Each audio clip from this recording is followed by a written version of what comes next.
A Hallmark card will best express your perfect taste, your thoughtfulness.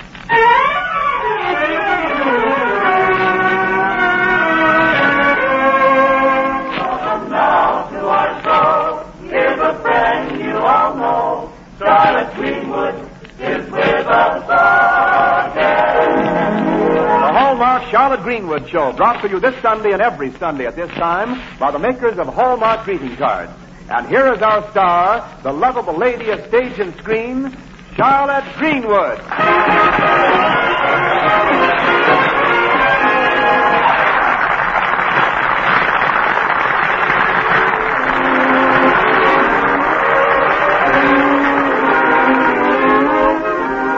And now to the office of the Lakeview Post-Dispatch. That's the newspaper which let Charlotte start as a reporter so she could make a movie.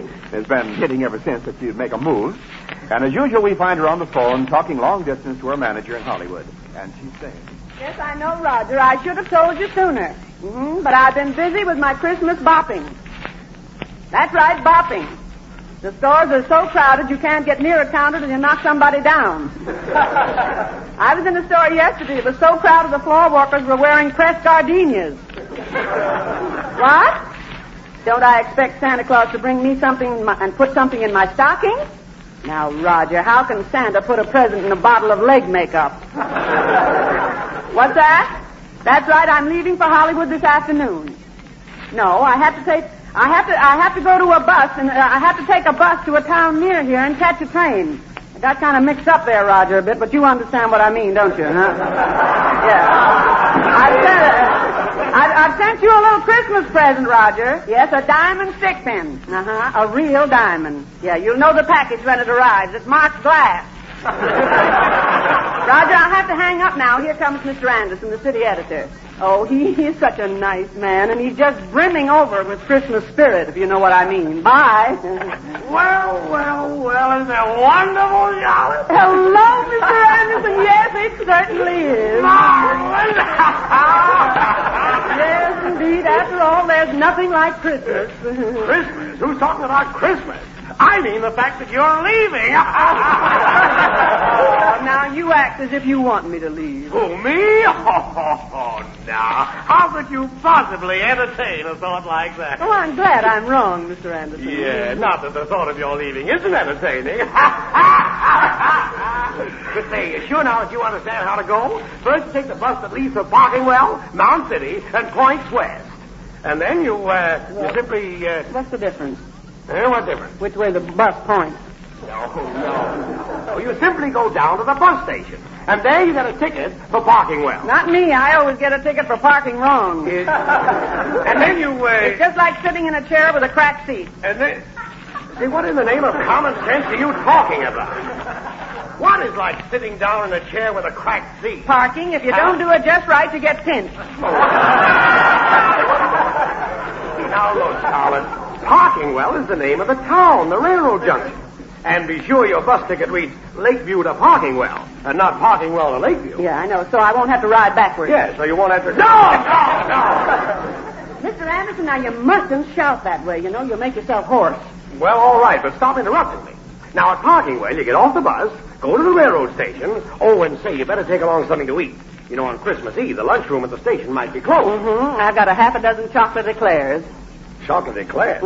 I just as soon eat K-rations. Well, they both go to the front. All right. Now, what bus are you taking out of Lakeview? The next one leaves at 6 o'clock. Isn't there one before that? No, since the war, they've stopped running one bus before the next one. I see what you mean. They've stopped running the next bus. Yes. Now, wait a minute. I don't get this. Now, you see, I told you what would happen. Now, if you shout, you're hoarse. Your horse speaking? No, I mean Mrs. Anderson. Okay, I'll tell her.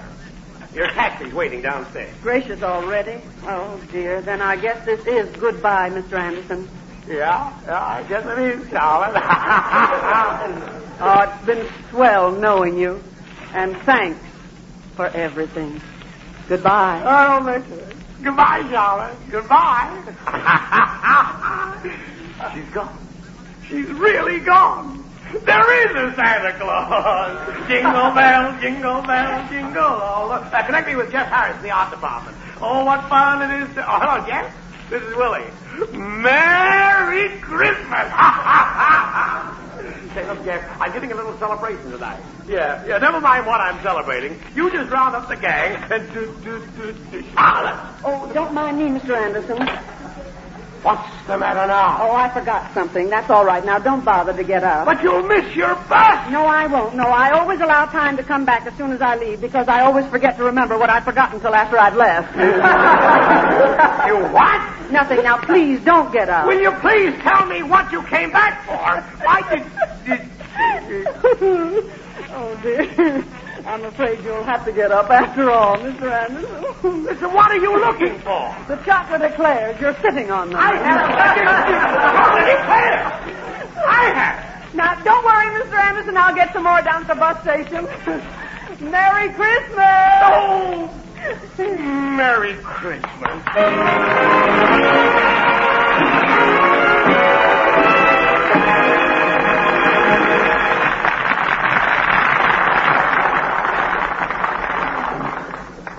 Tonight, when the last gift is wrapped, the final touches put on the tree, perhaps it will almost seem as though this Christmas Eve were the same as always.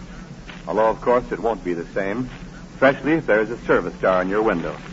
And yet, if there is, perhaps like millions of other separated families, you'll find new comfort in the old familiar Christmas customs, in your thoughtfulness of others and in their thoughtfulness of you. Thoughtfulness in little things especially, like remembering and being remembered with a card. To receive Christmas cards is to visit with dear ones for a moment. To know that neither time nor distance can keep good friends from sharing their thoughts. And because this year so many loving messages have found their way to you too, your Christmas will be happier. Yes, and when families are together again, your joy will be richer for remembering what this wartime Christmas has taught us all. That at Christmas and throughout the year, happiness comes from thoughtfulness. Thoughtfulness in little things that mean so much. And now Charles Hathaway, his orchestra, and the Hallmark Chorus will do a musical number especially designed for Santa Claus. Listen to the jingle bells, jingle all the way.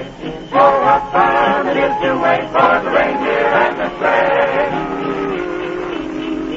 Why, tonight before Christmas, when all through the house, not a creature is stirring, not even a mouse, not even. And we're waiting for the little round man with a long white beard. 'Cause it's Santa Claus who's coming to town.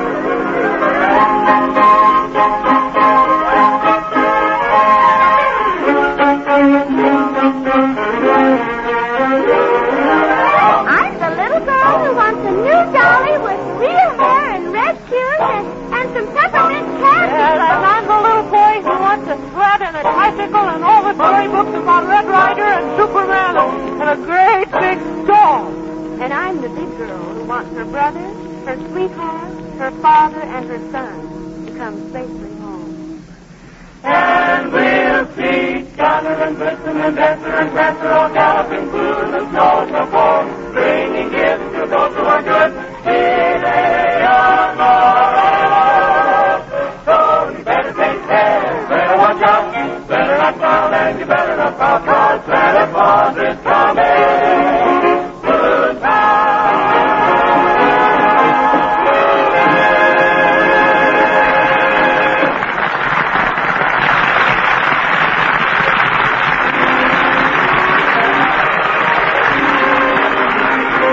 Well, at last, Charlotte is really on her way to Hollywood. At least on the first leg of the trip, which she's making by a bus to a nearby town and there to board a train. And as the bus chugs along to an ever-thickening snowstorm. Oh, isn't this blizzard marvelous, driver? Oh, it's a real old-fashioned Christmas Eve. Sure, if you like blizzard. But if I was running this bus line and carrying just you three passengers, I'd turn back to Lakeview right now. Oh, no. No, I've got to get to Mound City this evening. I've got to. Don't worry, sister. I was only kidding. Can't you go any faster? Sure, but I ain't allowed to leave the bus.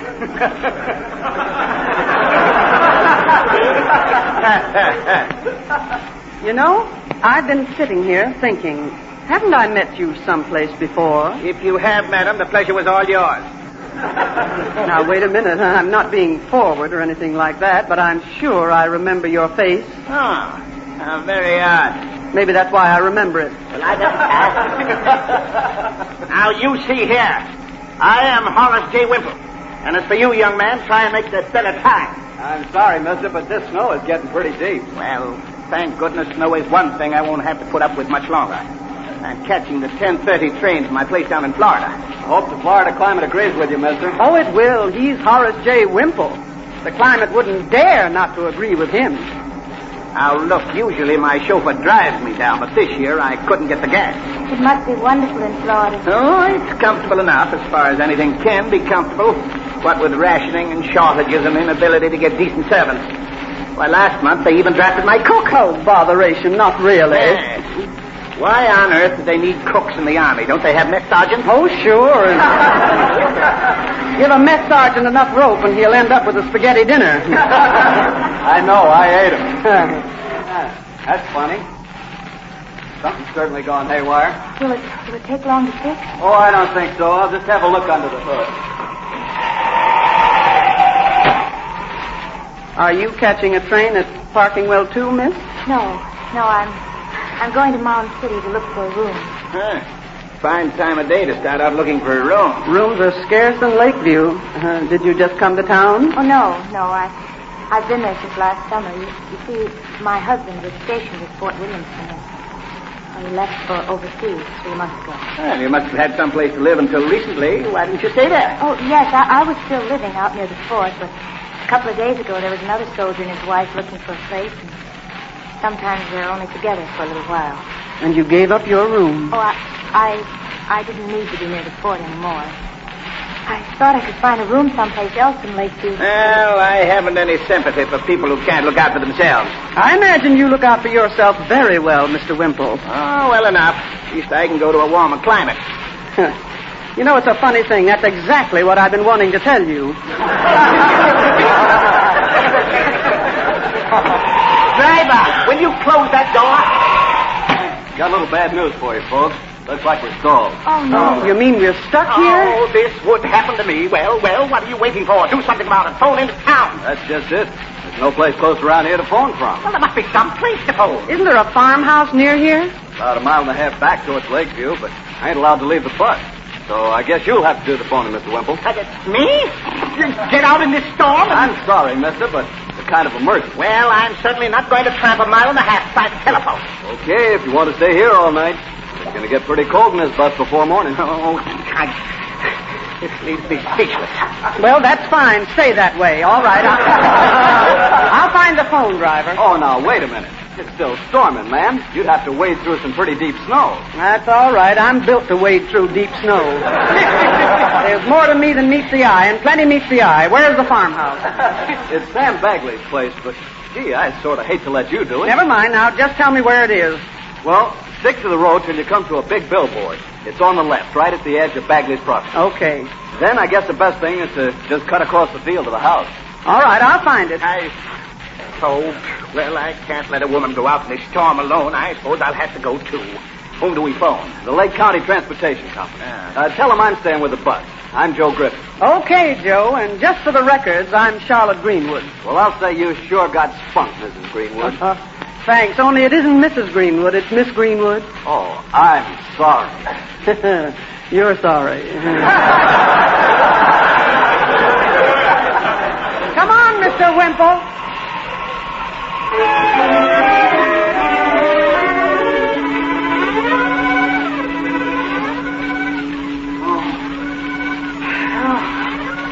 Why did I ever get into this? Keep moving, Mr. Wimple. Keep moving. We can't be very far from the farmhouse now. We'll never find the farmhouse. We'll never find our way back to the bus either, and I'm gradually freezing. Well, I'm not exactly having a sunstroke myself. Oh, listen to that wind whistling. I wish it would start whistling Dixie. I'm in no mood for joking. What kind of wind would whistle Dixie? A south wind. Keep moving, Mr. Wimple. Keep moving. Oh, I tell you, I'm in no humor to listen to idle chatter. You're not listening to idle chatter. That's my teeth, Mr. Wimple. Oh, look. Huh? Look over there, a light. It's the farmhouse. Hello there. Help! Help! We're lost in the storm! Oh, somebody's coming out of the door. Mr. Bagley, hello. Hello. Hey, what's going on here? We're from the bus. It's stalled down the road. We've got to phone for help. You can't use the phone. It's out of order. Calm the storm. Oh, now what are we going to do? There's only one thing to do, Mr. Wimple. Go back and bring everybody back here. They can't stay in that bus and freeze. Oh, but wait. I'm a bachelor. I live here all alone. I haven't room for them. Well, we'll leave just as soon as we can get a relief bus. Now, Mr. Bagley. Well, all right. I guess I can't turn out folks on Christmas Eve. Anyhow, you look kind of done up. You can fix yourself a cup of coffee while your friend here goes back for the others. Oh, if you think I'm going back, you're badly mistaken. Oh, don't give it a second thought, Mr. Wimple. I'll go. Now, wait a minute. What's the matter with him? Well, I'm cold and tired and hungry. I've made the trip once. I've tramped 1.5 miles to use a telephone. And now, what do I get? I don't know what you're going to get, but I know what you need is a good spanking. Go on back to the house. I'll be right back.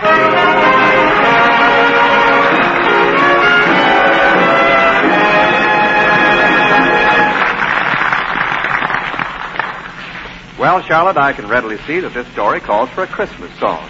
But the question is, what particular Christmas song? Now, Wendell, you're wondering about that in the midst of this snowstorm? Oh, well, if you put it that way. Friend Charlotte Greenwood singing White Christmas. It's just the time of year we banish every fear and sing just for joy and cheer.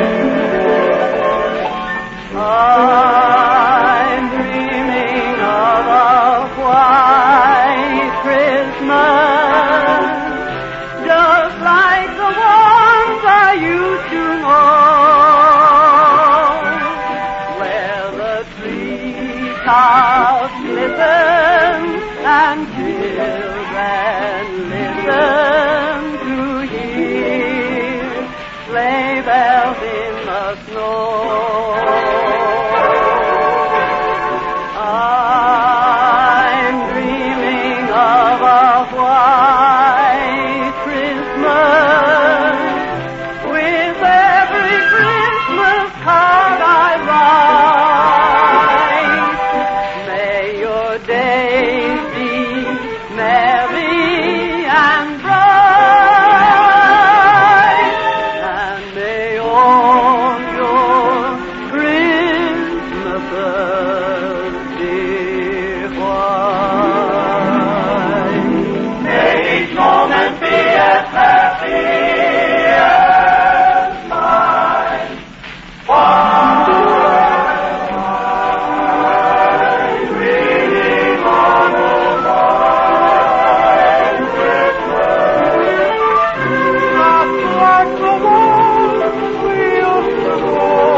Remember a day that's important to someone, we send a card because we care.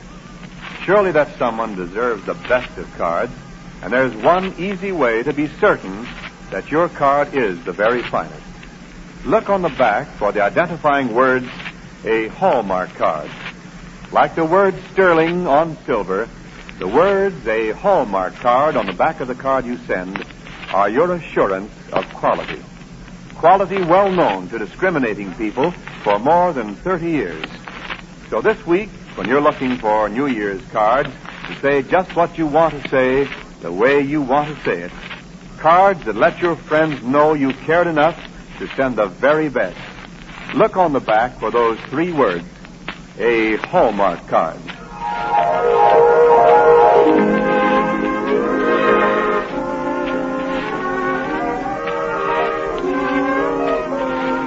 And now to resume our story. After tramping a mile and a half through a blizzard to find Sam Bagley's house, Charlotte has made her way back to the stalled bus. And as she enters... Are they sending another bus for us? Well, no, honey. Not right away. We're all going down the road to Mr. Bagley's and wait. Oh, I'd better stay here. I wouldn't if I was you. There's something haywire with our electric system. And our storage cells are running down pretty fast. Another hour or so, we ain't going to have any light. Well, it isn't far to Mr. Bagley's, and I know every step of the trail. I ought to. I made it. Sure, sister. You go with Miss Greenwood. When the other bus shows up, I'll come along and get you. Oh, aren't you coming along, too?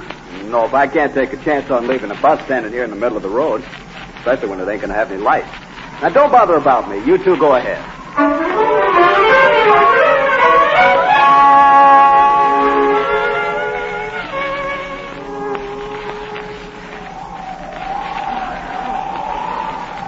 I don't think I can make it. Lean against the wind, honey, and keep moving. We're nearly there. Are you all right now, Mrs. There. I don't believe you told me your name. It's Foster. Marion Foster. Oh, Mrs. Foster, look up. I think the storm's about over. There's a patch of sky over there with stars in it. Stars? That's right. Christmas stars. In the song, there's silent stars. The song? Don't you remember? The little town of Bethlehem, how still we see thee lie. Where thy deep and dreamless sleep, the silent stars. Oh, no. Yet in the dark street shineth the everlasting light. The hopes and fears of all the years are met in me tonight. I don't think I've repeated those words since I was a little kid in Sunday school. Only there aren't any hopes. There's only fears. There isn't any light, only darkness. There's nothing you can believe in or hold fast to. Oh, now. If there is, it's like those stars. Fast, far away. Too far away to care anything about us. Now, that isn't talking like the wife of a soldier. Your husband is brave. I haven't any husband. Ted's been missing in action since the 1st of November. And I'll never see him again. I'll never... Well, what is it? Come on, get up. Mrs. Foster? Marion!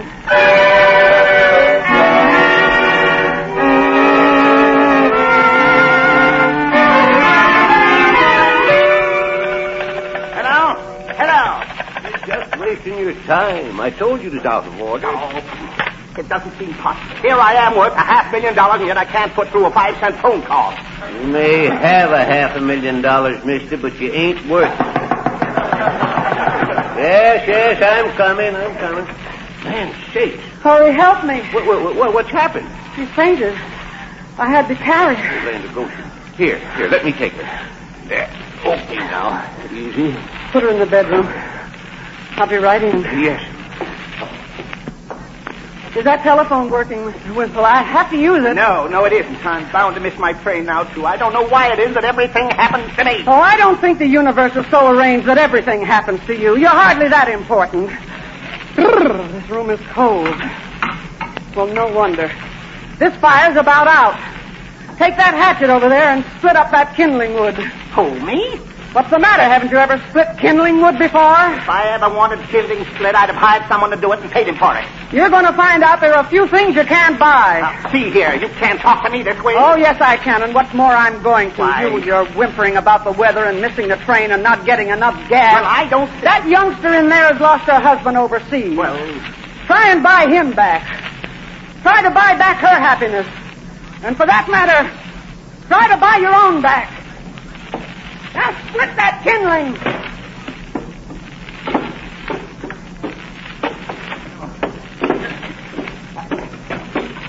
Hello, I'm Mr. Wimple. What are you doing here? Splitting kindling? Splitting kindling? You? And what's the matter with that? Well, nothing. Only I thought you'd probably buy your kindling. Let me tell you something, Anderson. There are some things you can't buy. You can't buy back her happiness. And you can't buy back mine. Huh? I just found that out. And from a woman. A woman? Yes. Oh, Charlotte, there you are. Anderson, how many times must I tell you not to shout so? But aren't you surprised to see me? I've just been talking to the driver of your bus. Oh, how did you get through? On the snowplow. I'm on my way to Fort Williamson for a story. 3 Lake County kids, all reported missing in action, are back home. Wonderful. Uh-huh. And I'm going to arrange to take them back to town with me. There's Walter Travis, Ted Foster. Ted Foster. Did you say Ted Foster? Uh-huh. And a kid named Frank Bidwell. But Ted Foster. Well, that's her husband. Whose husband? Oh, and she said she didn't see any hope in that star. Oh, how wrong she was. Miss Greenwood, you'd better get in there quick. Oh, so soon. Yeah, but Charlotte, wait. I've got it all fixed for the snowplow driver to take you to your train. Oh, I'm not catching any train now. All you'll have to do is to drop you... You're not what? You're not what? You better hurry, Miss Greenwood. Coming, Mr. Bagley. Oh, gentlemen, do you know anything about a baby? Baby? What's there to know about a baby? Well, just stick around, gentlemen. You'll find out.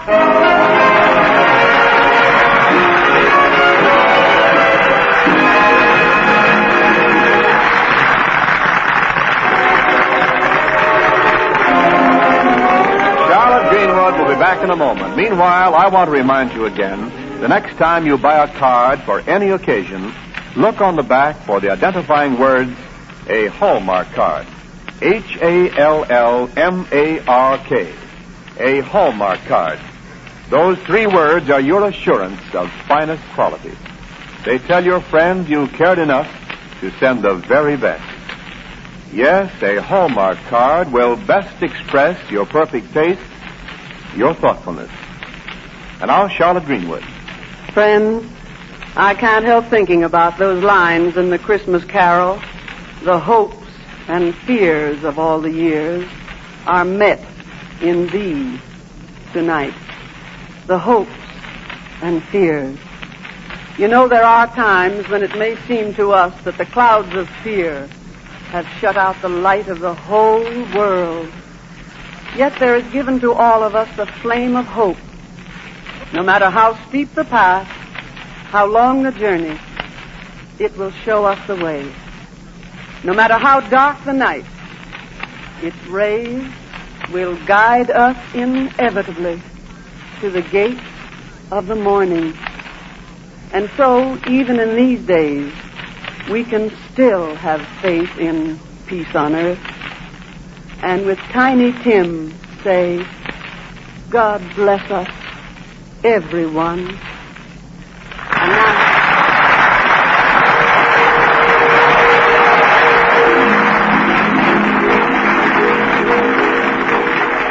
And now, until next Sunday at the very same time, this is Charlotte Greenwood saying, so long, friends, until we meet again. So long, neighbor, till next Sunday. I'm just saying, so long. Hallmark Charlotte Greenwood Show, music by Charles Hathaway and his orchestra, came to you from Hollywood. This is Wendell Niles speaking. This is the Blue Network. 12:30 at KECA Los Angeles.